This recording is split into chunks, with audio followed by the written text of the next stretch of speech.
I'm never going to exercise again. I'm going to eat and I'm going to drink and I'm going to have some fun. Yeah. That fun lasted 10 years. Next year, when you see me, I'm going to be in shape, and they didn't believe me. And I remember sitting in the Jersey Mike's, and I was just about to dig into this meatball sub, and I looked across the road and saw this CrossFit gym. Literally threw the sub in the trash can and walked across the road, introduced myself to the owner. I showed up the next day. Everyone in there's got their shirts off, and they're all ripped. And I'm thinking, oh my God, like, this is embarrassing. I'm fat, I'm out of shape. Nearly 5 months into this 90-day challenge of like not drinking and not eating sugar. Pressure's on, match point, everyone's watching. Now I'm that guy with the shirt off. Hey, Nick Malinowski here with the Exclusive Mindset Podcast. We are super excited today. We have a close friend of mine, David McNamara, who's with us. Incredible human being. Tennis pro, current tennis coach, athlete extraordinaire, amazing individual. I've known David now for many, many years. And part of me sort of starting this podcast was always have David in mind to sort of join us here and spread his journey and what he's doing today and what he's doing with his life and his fitness and giving back. And, you know, he's now coaching and he's now getting into corporate events and he's got a lot going on. So I'm super excited to have David McNamara and welcome. Thank you, Nick. Absolutely. So very exciting. So I really appreciate you joining us and, thanks for your time. And I know people are going to want to hear your story. We have a ton of mutual friends. I know you work down here in Florida for part of the year. And then you're in Martha's Vineyard for the remainder of the year. There's so many people that look up to you and are watching what you're doing. So I figured, what better way than to talk about your routine, figure out what you're doing, how you do it.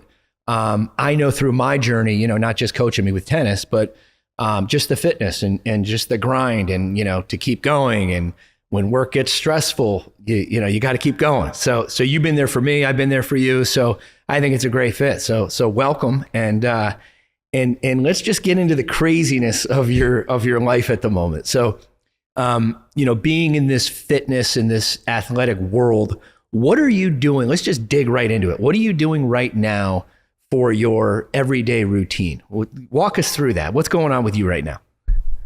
My everyday routine, I started this January 1st. It started out as just a 30-day challenge. I had a friend of mine that is in the CrossFit industry, wrote a book, and it was a 90-day challenge.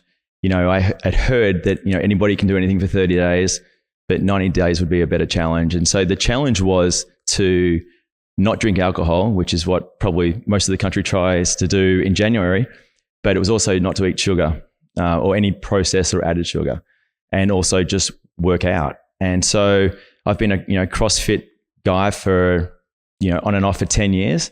And my routine has been this year, Monday to Friday, getting up at 3:15. The alarm goes off at 3:15 every morning. I make an espresso and I get ready. I leave my place around 3:45. I'm in the CrossFit gym at just around 4 o'clock, warm up. And then I've got a couple of buddies that I meet there and we get after it. We lift and then we do the class at 5 a.m. and usually done by 6, and then come home and off to the the club where I teach tennis at, and then it's teaching tennis all day. And for me, that's been my routine. And then weekends, depending on whether we're hosting events or not, it's the same. Sunday morning, tomorrow morning, I just got a message coming over here. We're going to meet at 8 a.m. So get to sleep in a little bit tomorrow. Very nice. So you have actually a crew. You always hear about like the 6 a.m. crew, the 5 a.m. crew, and then there's the 3:45, 4 in the morning crew.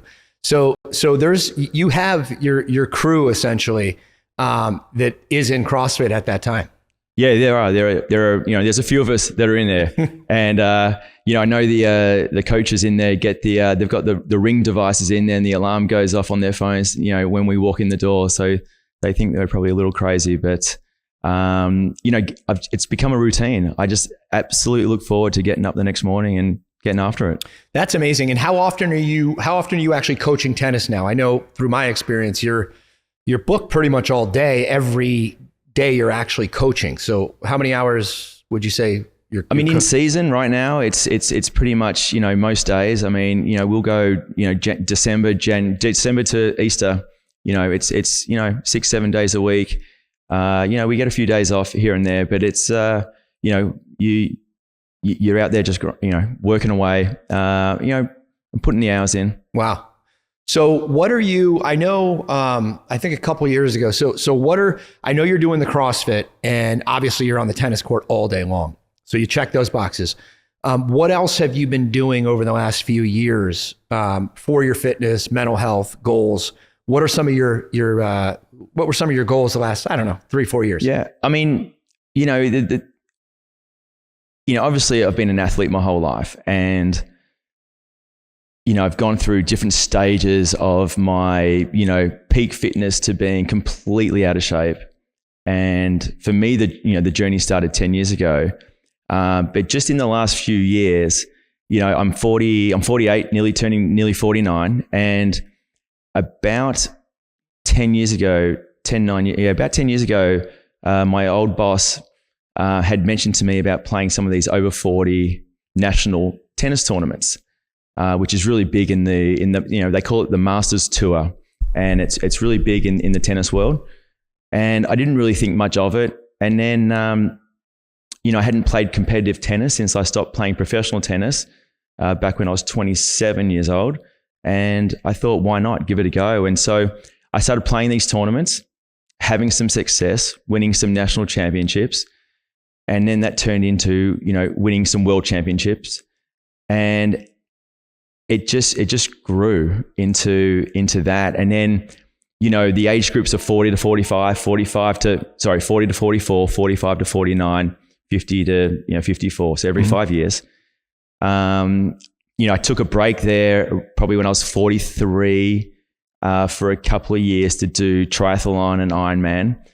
And then about 2 years ago, I hadn't played a competitive tennis tournament in a while, and I thought I would sign up for the over 45 National Clay Court Championships. And, I trained for it. I put the work in and I won it. I was actually at that tournament, and it was pretty funny. So after I said, well, that was nice. So what division is this? And you were like, well, it's the nationals. It's the entire country. And I was a little, not surprised, but it was a pretty big, cause it's not like you were training forever for it. So it was like, you put in the work in that amount of time, and it was incredible that you won it. I mean, that's just awesome, and just shows your discipline over the years. So is it hard to keep the tennis game sort of in check for as far as a tennis player goes, from when you stopped playing professionally to sort of now? I mean, I know you're coaching every day, but there's got to be a difference between just coaching and actually training, correct? Yeah, for sure. I mean, I get that question asked a lot, particularly by the members. How do you switch from teaching us to then go out and play in these national tournaments? And I think it's just the body of work over the years of playing junior tennis, college tennis, professional tennis. I don't think you lose it.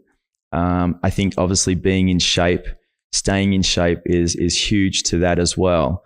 And so, look, my routine is I put a month in of training every day leading up to an event, and that seems to get me ready. However, that did not get me ready this year. I wasn't going to bring it up. Yeah, this year was a tough one. I've played. So the National Clay Court Championships are here in Fort Lauderdale, and I won it 3 years ago. I lost in the final last year to the guy that I had beaten the year beforehand, and then this year I'm the old guy in that age group. There's going to be some new young guys coming in, and I had the expectation to win it, and I lost in the quarterfinals. I lost a really tough match in the quarterfinals. I had opportunities to win the match, and I just got